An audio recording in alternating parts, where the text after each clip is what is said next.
What's up, guys? It's Kelton with Under Pressure Power Washing. I was gonna make a video for you guys talking about really, it's just kind of making sure that your technicians are trained properly. So I got called out to this job here,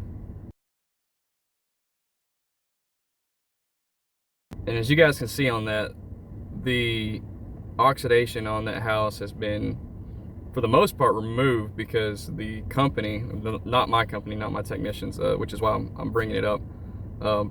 The company sent 2 techs out to clean this individual's house, and they quote unquote soft washed it and then proceeded to pressure wash it for their rents.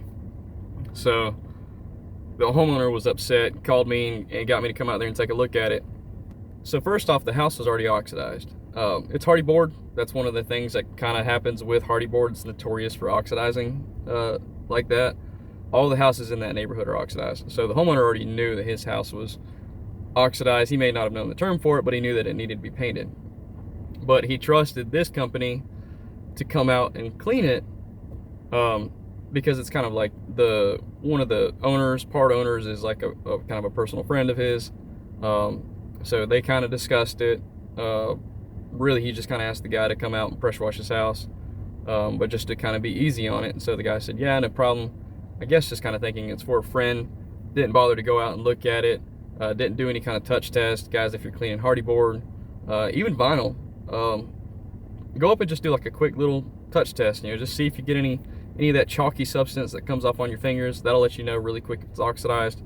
If you're truly soft washing, you shouldn't really have an issue with any of the oxidation coming off. The house wasn't that dirty to begin with. Basically, the business owner talked to his techs and said, hey, it's my buddy's house, go clean it, just go knock it out. So didn't bother to reach back to his friend to schedule a time to go clean it. He said he came home and they were just out there. A couple of failures on the business owner was, one, he kind of made light of it because it was a friend's house, so whatever, just go get it done. So he probably didn't charge him enough for it. I know what he charged for the house wash. I probably would have been about double. I don't know if that's their going rate. It's a landscape company that offers pressure washing, so it could be. Or if that was like the friends and family kind of discount thing that a lot of us will tend to do. But ultimately what happened was he basically just sent 2 technicians out there that didn't really know what they were doing. They've got this big fancy piece of equipment that puts out a lot of pressure. And my assumption is that their soft washing setup is more so just a batch tank versus being able to actually meter their stuff, because whenever I went to look at it, it was very obvious that they used really strong bleach. So they attempted to soft wash it, but the bleach strength that they used was way too hot for hardy board. You really shouldn't be cranking out more than like 1.5% on hardy board. It's not necessary. It's going to clean up pretty easily. It's going to clean up pretty similar to vinyl. But it was really obvious because when I got there and looked, the whole entire side of the house, about 2 feet out, all the grass is dead. So all the grass is dead. And then there's 2 bushes on the front of the house that are completely wilted, and it was just washed. Like, it hadn't been 24 hours yet, so just washed the day before. So absolutely no reason why pressure should have been used, or why that strong of a mix should have been used on that house. And then it's hardy board, so you definitely don't want to put any kind of pressure on hardy board. And you can actually see in the pictures that they used pressure, they used fan tips, they used that red 0 tip. You can see that, you can vaguely see that on the screens because they cut the screens, but you can definitely see it on the side of the house where they made those nice little cut marks into the oxidation. So no reason for the bleach to be that hot, no reason for them to use any kind of pressure on that type of surface. And it was just an all-around kind of fail on the business owner. So there was a lack of communication when they were coming out.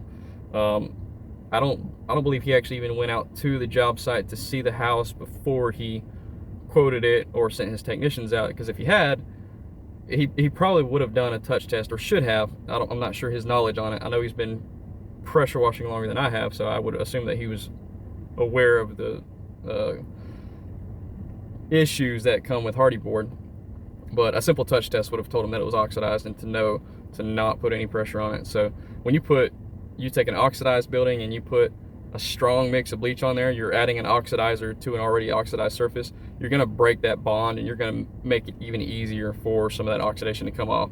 So a lighter mix would have been the way to go about it. He should have used a lighter mix, 1.5%.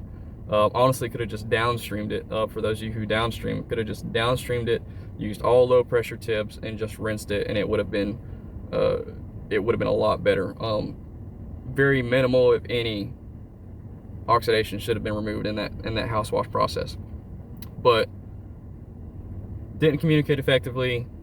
Didn't go and actually see the house in person to test it to see if it was oxidized, and then failed to communicate any of that to his technicians, and then I'm assuming failed to properly train his technicians on how to soft wash or pressure wash for that matter, because they were way too close for the pressure washing side of it, and the bleach was just way too strong for that application, which is why I'm really kind of assuming that they're probably batch mixing.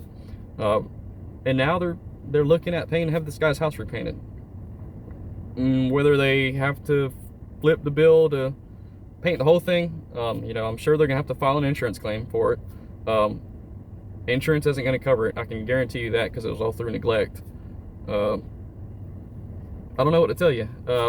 I hate it for the guy, but that's why it's so important that not only do you understand the processes and you understand the surfaces that you're cleaning and the techniques, but you effectively communicate and train your technicians on how to clean those surfaces, so you don't run into issues like that.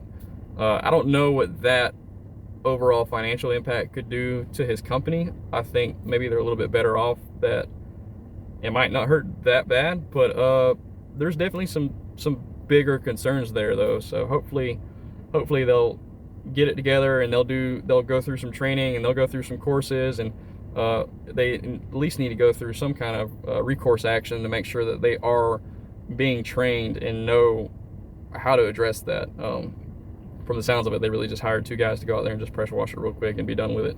And that's the end result. So now you got a house that is even further along in its oxidation process. It was expedited through the hot bleach that they put on it. It's got marks all over it, and then the front is just destroyed. So it's going to need a full oxidation removal on the front of that.